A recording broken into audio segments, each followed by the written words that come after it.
Most played and probably favorite character, Sun Wukong.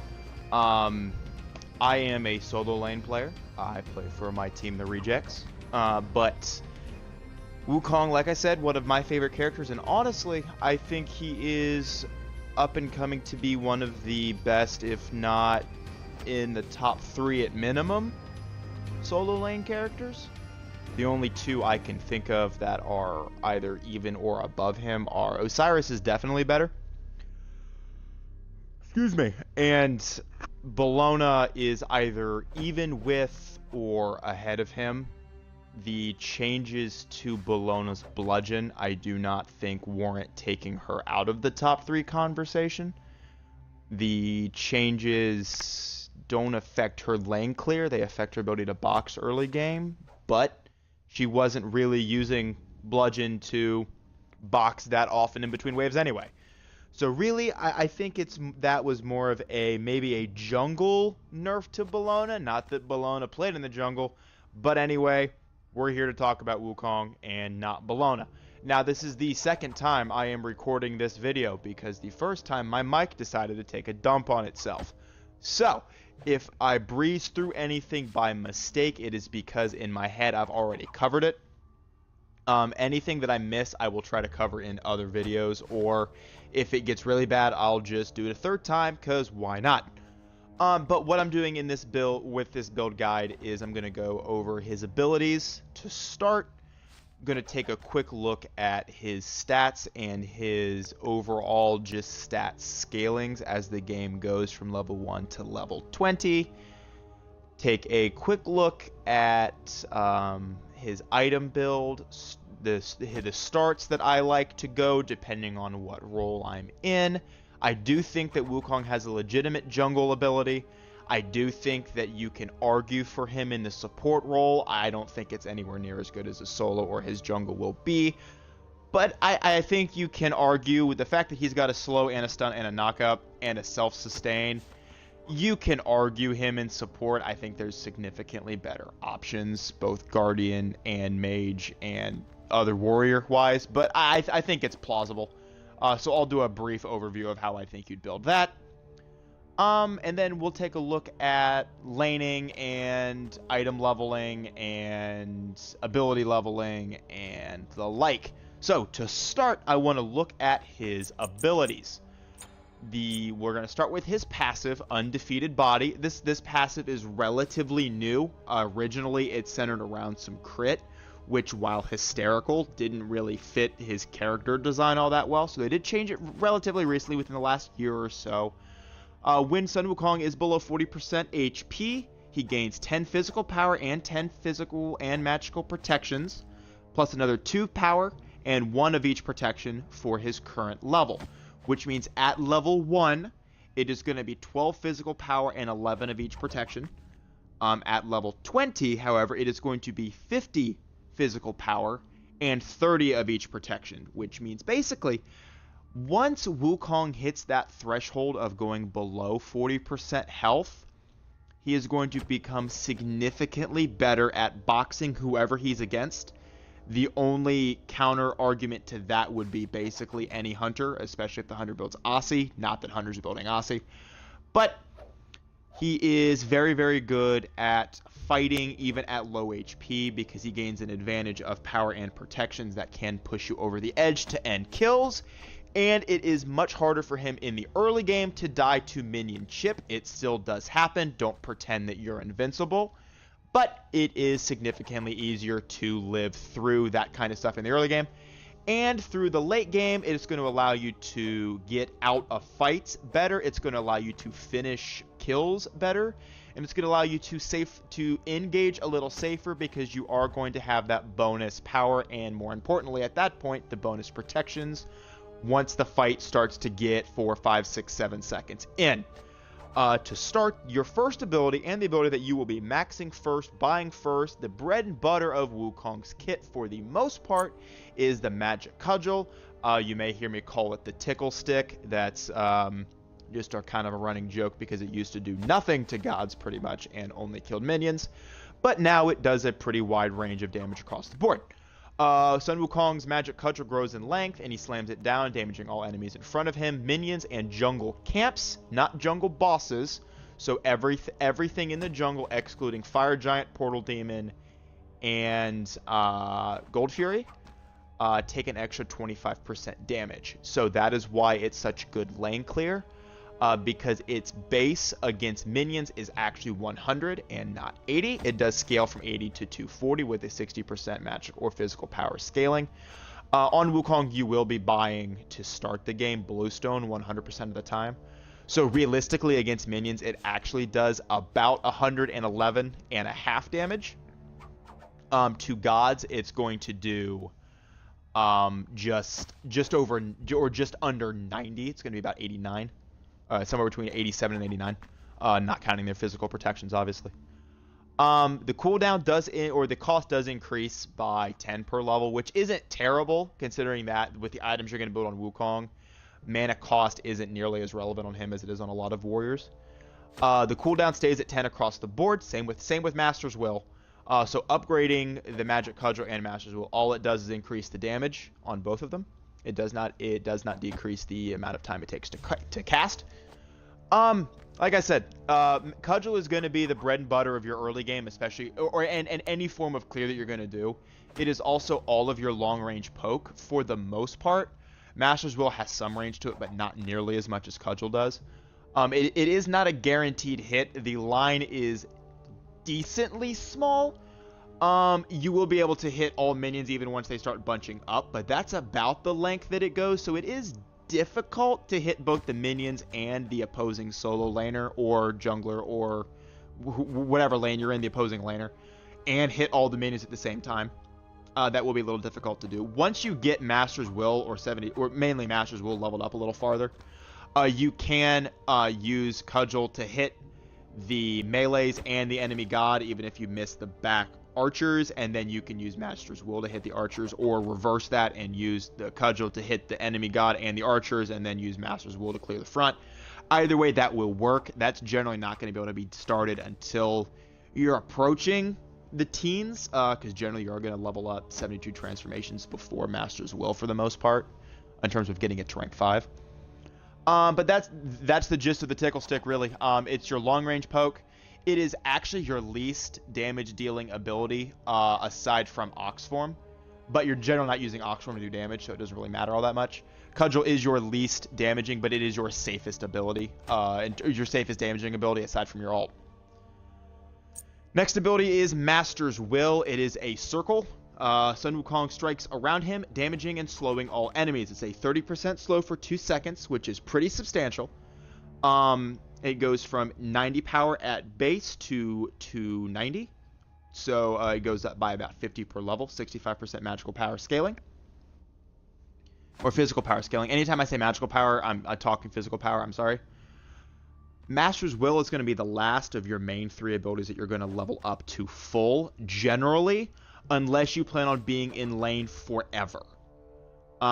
Even if your support, leveling up transformations, I think, is still better than leveling up Master's Will, because the slow doesn't increase, the cooldown doesn't increase, all that increases is the damage.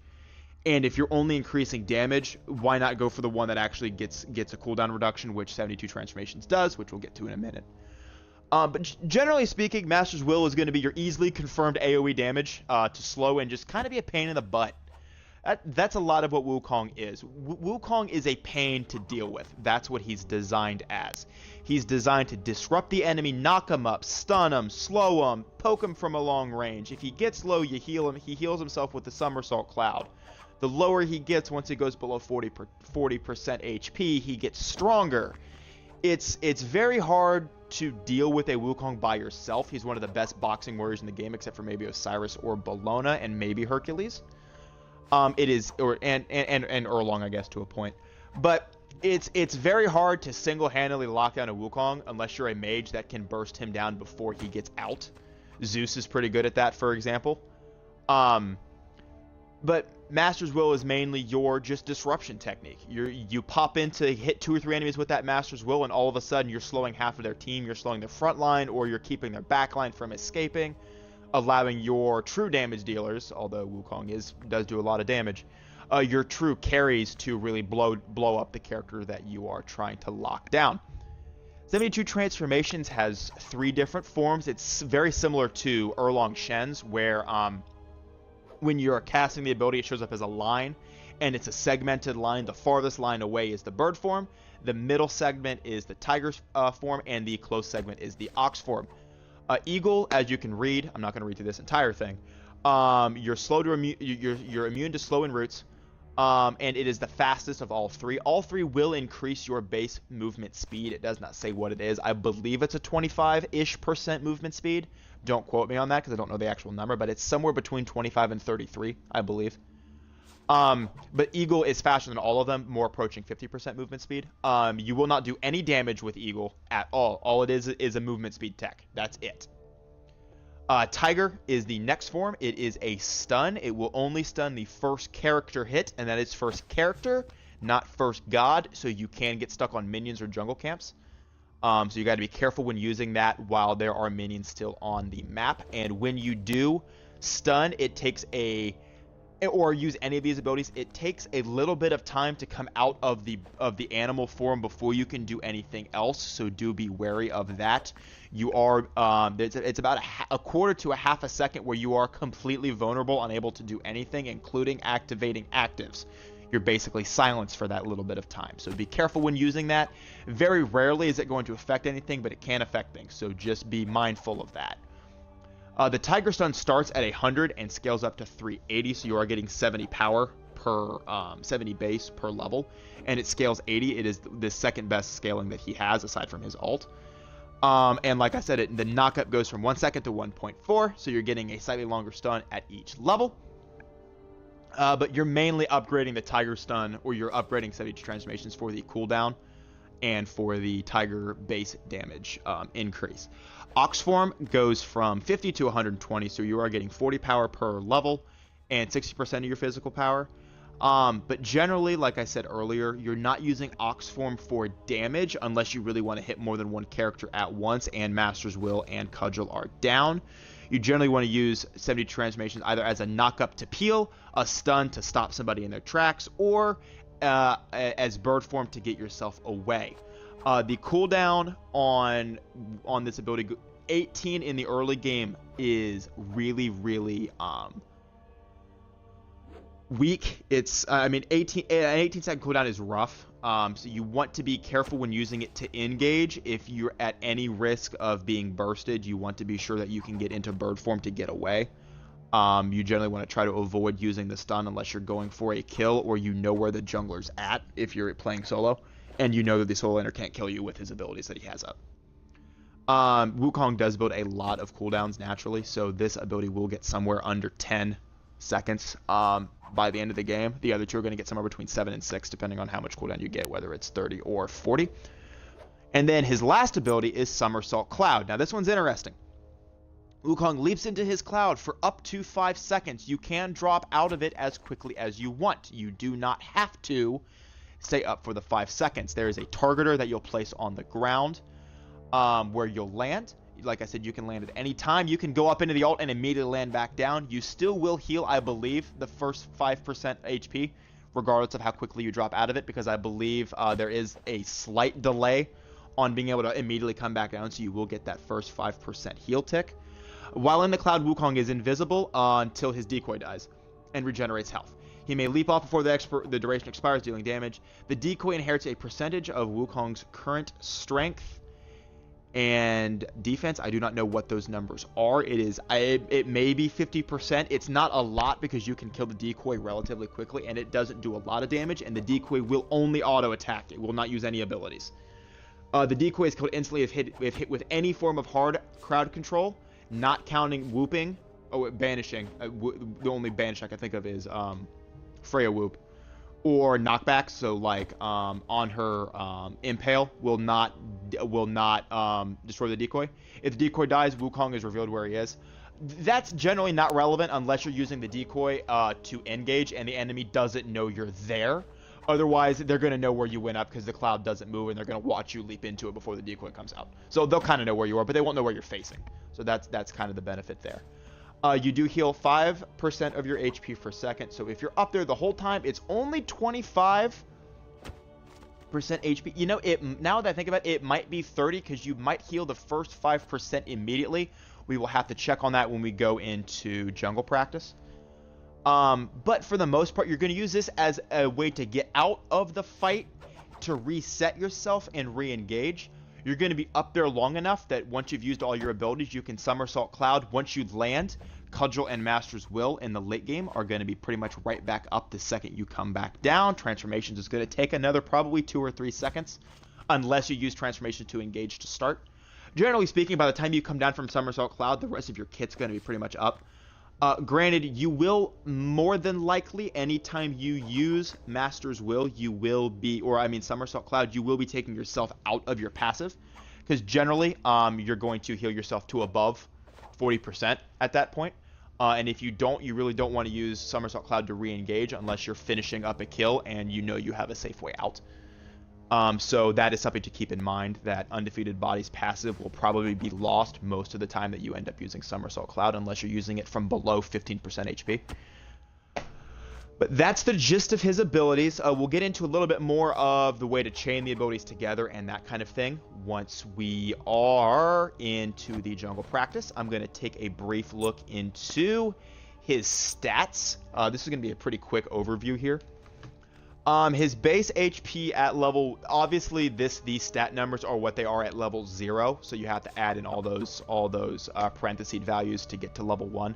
His level 1 base health with no items is going to be a little bit above 630, which is pretty good.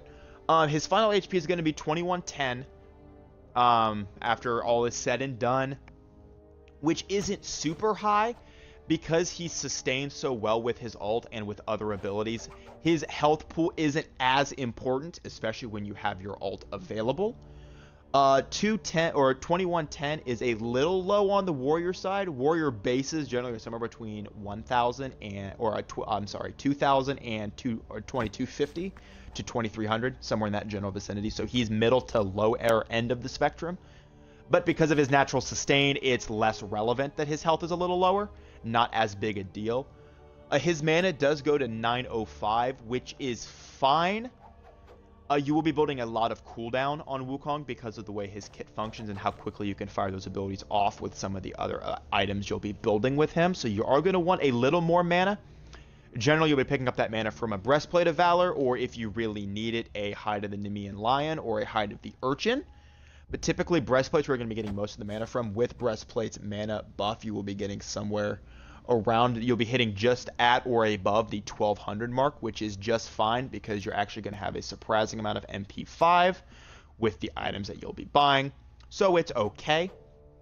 The attack or the movement speed is 375. That is the second highest base movement speed value you can have. The highest is 380.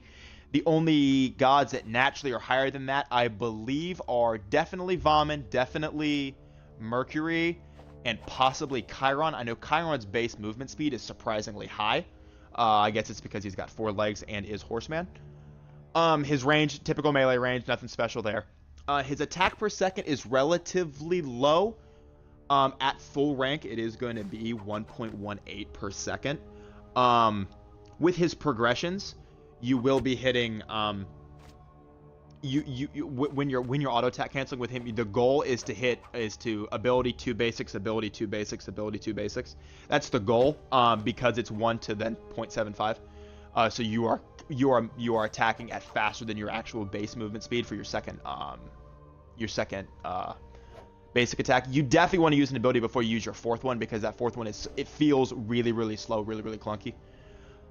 His magical protection is your normal warrior 48. Most warriors are that way. Basically everybody but a couple of mages have that scaling right there, where their magical protection just is at 48.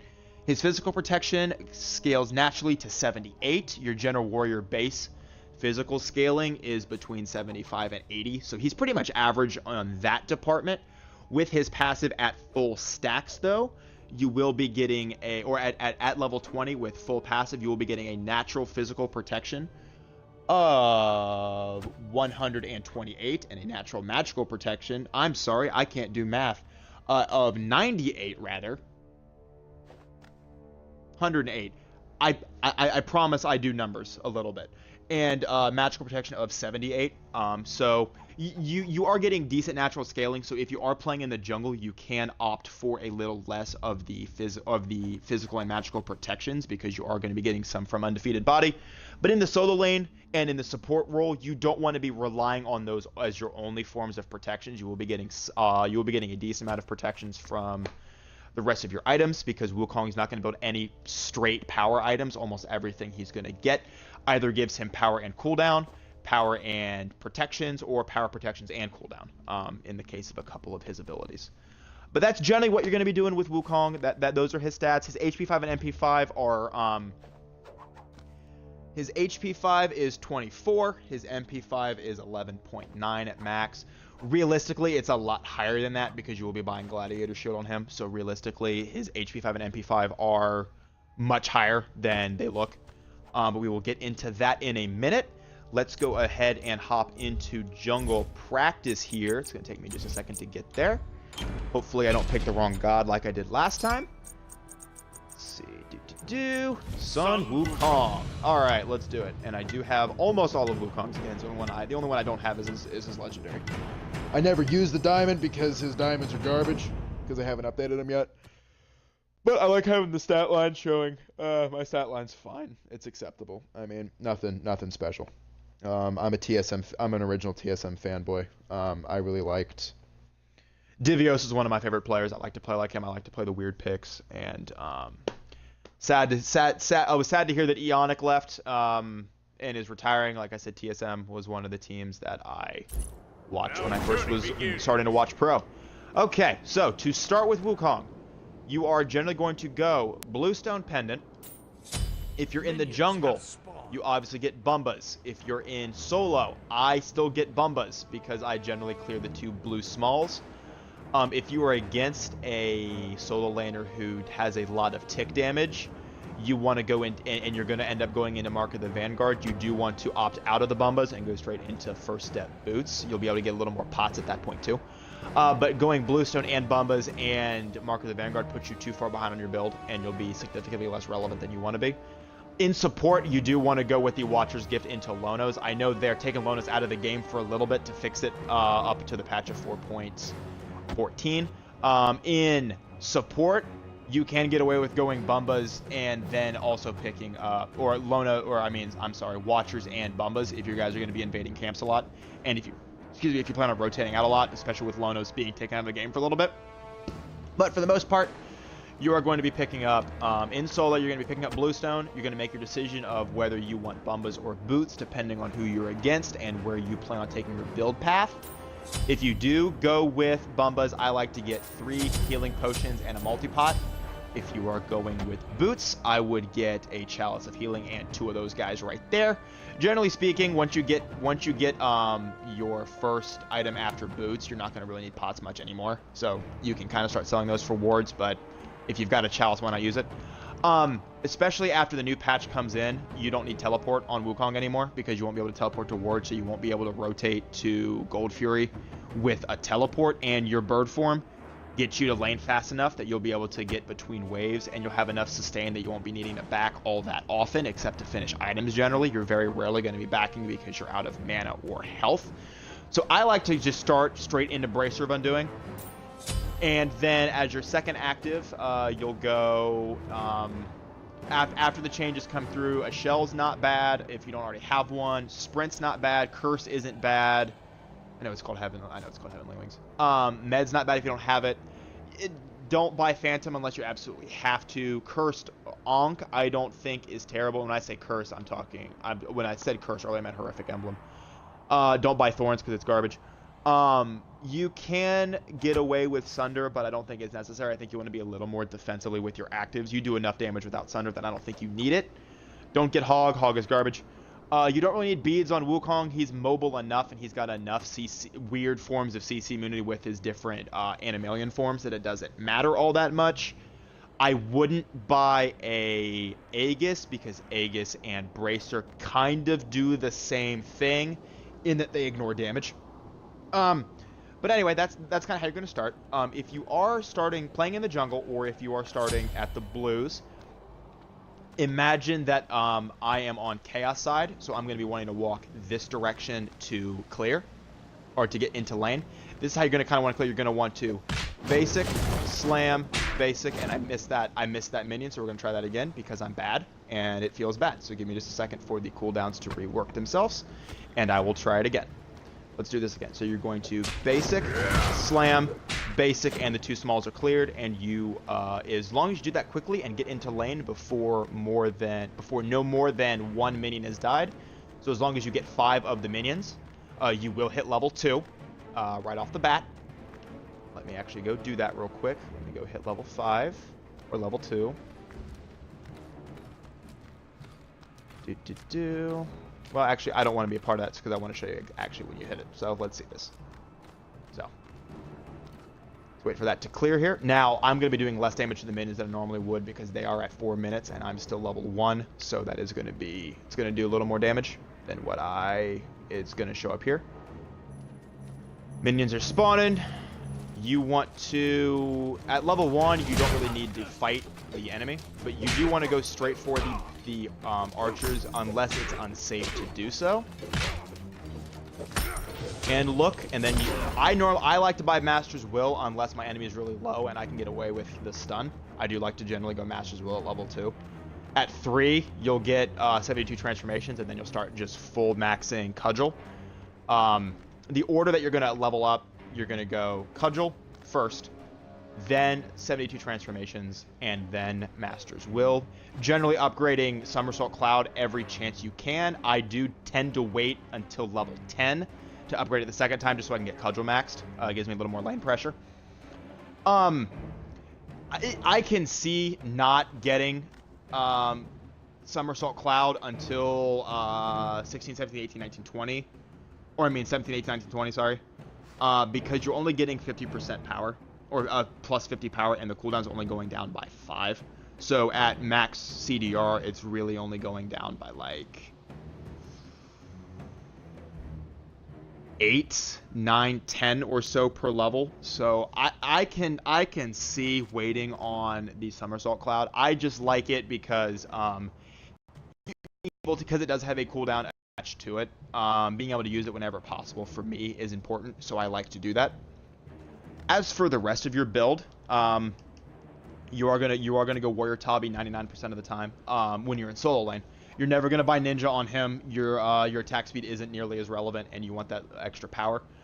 If you are playing in support, I can see going either of these, but me personally, I would just go straight. Even in support, you're going to be a damage dealing support, so you want to have the damage, in my opinion, and you're going to have enough protections with your passive once you get to certain points that the reinforced greaves will be losing some of their viability. So I like to go Warrior Tabi. If you have to at this point and you didn't buy Boombas and you want the bonus, you want the damage reduction for ticks, I would go Vanguard. Otherwise, you would go straight into Gladiator's Shield. No god in the game uses Gladiator's Shield better than Wukong because of how good his cooldowns are. Let me get myself to level up real quick so I've got all 3 of my abilities. Okay, so at this point, at level 3, which, well, if I've got Gladiator Shield, I'm probably level 9. So let's get to level 9. Let's do that. Just so we've got a reasonable, and we'll call it 10. So I would have a fully maxed Cudgel at this point. I upgraded the wrong ability there. I meant to upgrade my Tiger Stone, but that's not really all that important. Just pretend like its cooldown's actually 15 or 15.3. In order to, at this point, to box, I want you to watch how much mana I have after I do all this, okay? So I'm basic attacking, I knock up, I basic attack, I slow, I basic attack, I set my Cudgel down. After all that, I've used 3 abilities and I have only lost 150 mana when all of my stuff altogether costs costs over 200. So I am getting about, at level 10, I'm getting about 50 free mana back, which is essentially a free cast. Using all 3 abilities, I'm basically getting a free cast of Master's Will every 3. Is crazy. That gives you so much utility, and you can constantly slow, and it lets you be really, really aggressive at this point in the game, because you are getting that self-sustain every time you hit your abilities, as long as you're able to hit them. At this point, you want to be using the cudgel not just clear, but to poke at the same time. You will be able to full clear the back waves, or with the back minions with just one slam of cudgel, starting at, I believe, level 7. You have full boots. So you want to be hitting the archers every single time. If you can hit the archers and the enemy god, and then just Master's Will the melees, you'll push the enemy out of wave unless they're like a Bologna, or anybody else who's got as much sustain as you do, or like Aphrodite or Xingqian, for instance, would be able to probably stay in wave. But for the most part, you're going to be pushing them out pretty quickly. After you go into your Gladiator Shield, I like to run straight for breastplate to give myself that 30% CDR. Let me level up one more time until I've actually got that where it's supposed to be. Okay, so this is putting that at 7 seconds. That at 7 seconds, your stun at less than 12, and Somersault Cloud at 73 at level 11. So let's watch this again. Okay, I'm going to go for the stun this time. Stun. Basic. Basic. So you basically get 2 stuns before the basic, but by the time you basic. And then here. And oh look, in 2 more seconds I've got half my abilities back up. Now, the stun at level 2 lasts long enough that, watch this. 1, 2. Basically, before he has a chance to get out of melee range, I can't hit him twice. So, if you want to keep a character locked down for as long as possible, especially if you've got a jungler coming, this is how you want to do it. You want to stun. Basic, basic, slow, basic, basic, pound. That's the order you want to do that in. Now, it may not be as optimal for... well, actually, no, it's optimal for cooldowns because you're engaging with the stun. But you have to remember that when you do that, it's going to take a little bit, because stunning at this point, you're going to have to wait about 12 seconds before you can bird form out, so you may have to use your ult to escape if you need to. But with all that, you are getting so much of your mana and your HP back that it's probably not necessary, and because you'll have Brace Your Undoing, you should be fine. So I like going into these 2 cooldown items to start. From there, if you are team fighting a lot and you are not steamrolling the enemy at this point, you can go into an Urchin, although I don't think it's necessary on Wukong because he gets those natural protections from his passive. You don't need that 30 stacks. You can go into be a little more offensive towards the late game stuff. I like to, at this point, go right into Shifter's Shield. I think Shifters on Wukong is also great because you're basically doubling up on his passive at this point. So the lower you get, let's go fight Raw a little bit. Let's see if I can't get him to poke me down a little bit so we can watch the damage differences. Let's see how much stun does right now. Just to use it as an example. Boom. That's 205 damage. And Raw bot misses ult. Wow, these bots suck. Okay. Oh, now he's fighting me. See, I've got so much protections that like Raw basics don't hurt. Now, obviously, he's going to be doing more than this because most Raw is garbage. You will get a passive right next to where you will get a square right next to where the Shifter Shield passive is located to let you know when Undefeated Body is up. It's also basically when your health goes to gold. So I was at 203. I'm still at 203. Huh. That's not right. Let me continue to get low. Maybe I've barely passed back over the passive threshold, perhaps. It shouldn't be 203, it should hurt. That is strange, and I'm gonna have to figure out why it's doing that.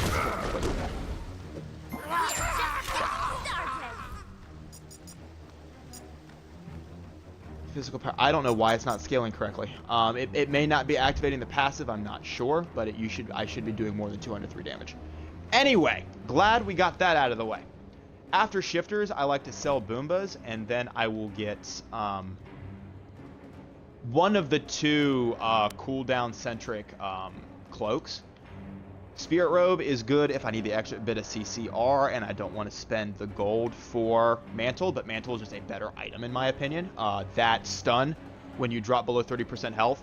Wukong likes to be at low HP, as long as he can stay alive while he's at low HP. So accentuating that by getting a Mantle of Discord I think is fantastic, and it gives you a boatload more protections. So right now, Let's put me at 20, just because at this point I would be at level 20 at this point in my build anyway, or really, really damn close to it, unless I am just steamrolling, which isn't exceptionally common as a Wukong, but like it's not out of the question. My protections are 263 physical, 123 magical, and that is not counting my passive or passive stacks from shifters. So with both of those stacks up, I am pushing overcapping. So there is that. At this point, you're going to want to sell your bluestone and get something along the lines of Masamune, or at this point, if you're worried about hitting that overcap, which I don't think will happen with ability item passives, it might, I'm not sure. I don't know exactly how that number system works. I need to look at that. It's not unreasonable to pick up one of the two hammers. If you find yourself auto-attacking more, go Frostbound. But if you want to just be doing damage because you're being a pain in the ass, and if your team has a lot of CC, pick up a Runeforged hammer. Very good. Wukong doesn't hate Runeforged, and it's a relatively cheap power spike. Okay, ready? Let's see. My basic attack does 205. So let me reset my chain. Spin. 236. It's a bonus 25 power. 20 or 30 power. And you know, I stunned. 230, 117. 205. Boom. He slowed, and I'm still doing bonus damage. And my own natural CC comes up fast enough that it is fair that I don't need to rely on the Runeforge to proc on from my allies. It's helpful if they do. If it's just me with the only real form of like true CC, I would go Frostbound at that point. But this also gives you a little bit bonus health, so you are not as quote-unquote squishy. If you feel in the late game that you need to sell Gladiator Shield because you're still getting blown up, which you shouldn't be because your physical protection is nutty, you can sell Gladiators and pick up a Masamune if you want to be a little more offensive. If you need to be a little more defensive, I'd pick up the Spirit Rope to keep you at that 40%. Give you at that 40% CDR. It will put you, it'll give you less physical protection than you had to start, but it will give you a little more magical. It actually gives you 40 more magical than you had to begin with. So it's not terrible. I don't think Wukong needs Magi's Blessing. I don't think he needs that much CC immunity. Same reason you don't really buy beads on him is he's got weird versions of CC immunity in his kit depending on what you're using, and he does have his ult that is completely CC immune. But for the most part, you're going to be building him mostly defensive, and all of your offensive items are going to be hybrids. Because when you get low, you get natural power to begin with. See, my power is at 150. If I'm below 40% health, my power is now at 200, which is pretty good for only building boots, Runeforged, and shifters as my damaging items. That's the gist of Wukong in the solo lane. Now I'm going to briefly go over builds, other builds for him. In the jungle, you're obviously going to be building a significantly less amount of defense. You'll still be building the same starter items. You'll be building Bluestone into Bumba's Mask. You will get Warrior Tabi. I still think, even in jungle, you should be Bull Rush and Gladiator Shield because you just want to fight as Wukong. But at this point, instead of going Breastplate, I would go right into the Shifter Shield to give you that early game power because you want to try to hold that early game damage as much as possible. From there, you do want to start looking into that Masamune, because it's going to give you, again, the more people you're around, the more power or the more defense you're going to have, which is going to let you stay in fights longer and be safer at confirming kills. From there, you want to go into a cloak of some sort, whether it be Mantle or Spirit Robe. At this point, your build's a little bit expensive, so it may not be bad to go Spirit Robe just to keep it a little cheaper. But if you can afford the Mantle, get it. You will only be at 10% CDR at this point. So if you want a little bit more CCR, in the jungle, picking up Shoguns is not bad. In solo, you're generally on Wukong not going to build much magical protections, like at all. You don't really need the Pest. You want to rely on somebody else to pick that up. If you do need some form of anti-heal, you would want a Brawlers on Wukong. In the jungle, if you feel that you don't need the Masamune, or you can wait on the Spirit Robe, picking up a Yontune's Wrath is not terrible. And yes, it is Yontunes. Don't pronounce it Jontunes. Don't be a child. Learn how to pronounce things. But if you want to pick up the Yontune's Wrath, you can do that. I don't know that it's necessary. The pen is fine, but I'd rather have more utility-based pen like a Titan's Bane or a Brawler's at this point in the build. And if you do end up wanting the Jotunes or the Yotunes, see, I just pronounced it wrong because I've been saying it 5 times. If you do want the Yotunes, you can get rid of the Gladiator Shield for it, but you will be losing that sustainability. So that's kind of something to think of. Towards the late game, you want to build him a little more defensively, which is why you're building these, again, hybrid items. Fun fact, Wukong likes to build hybrid items. If you are in support, you are going to want to build Watchers, obviously, to start. If Lonos is in the game, build Lonos. If Lonos is not in the game, you can get Boots, or you can just go into Bumbas if you want to do some jungle invading and some early rotations. Up to you. You do want to start, if you are in support, you want to start in... You still want to go Gladiators, I think. Because I just think he's the best character Gladiators. Gladiators is made for Wukong, so build it on him. I think you want to go right into Breastplate of Valor. Then you want to get some HP because you are playing a tank style character at this point. So I think you want to go Gauntlet of Thieves into some form of magical defense at this point. So I would like a Pestilence or not Shoguns, Genji's, because it does give 150 HP and it gives you a boatload of MP5. With this build, if you build a Genji's Guard, you will never not have enough mana to use all of your abilities 1,500 times. But I like going Pestilence at this point. And then as your last item, finish off some more of that CDR with your Spirit Robe or your Mantle of Discord. That is going to put you at pretty good protections, including... Now, you will not be building a lot of power, but you will be giving your team a little bit of heal. You will be... protections. You will be giving your team a little bit of anti-heal. This is, like I said, why I have trouble seeing him as support as much.